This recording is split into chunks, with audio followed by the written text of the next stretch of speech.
Listen to me. Once you realize who you are, you stop operating in desperation.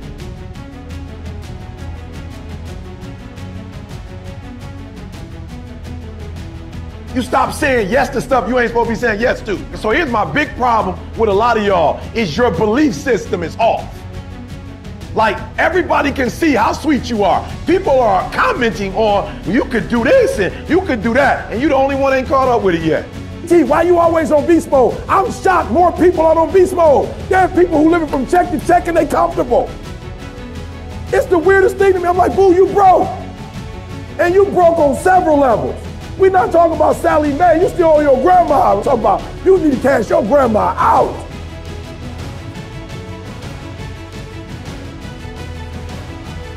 Listen to me, unless you number one in your industry, you shouldn't be chilling. And if you number one in your industry, you got enough common sense to know you better not be chilling. Every single day of my life, I feel like giving 120. Every single day. Somebody said yesterday, E.T., you gave 120. What you gonna do tomorrow? I said, I don't know. Give 140. I don't know, but I don't have days where I don't feel like it. Why? Because I'm counting on me. My wife's counting on me. My son's counting on me. I don't have days to waste.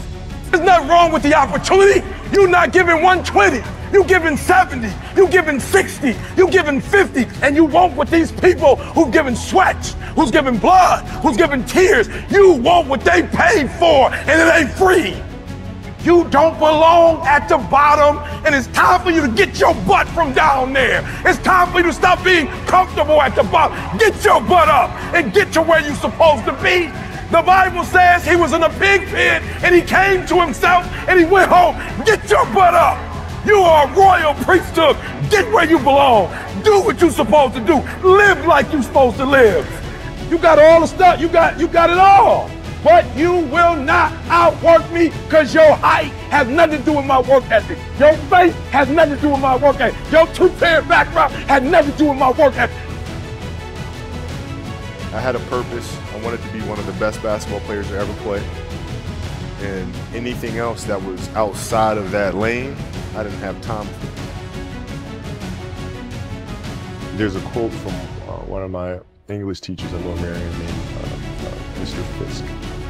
He had a great quote that said, rest at the end, not in the middle. And that's something I always live by. I'm not going to rest, I'm going to keep on pushing down.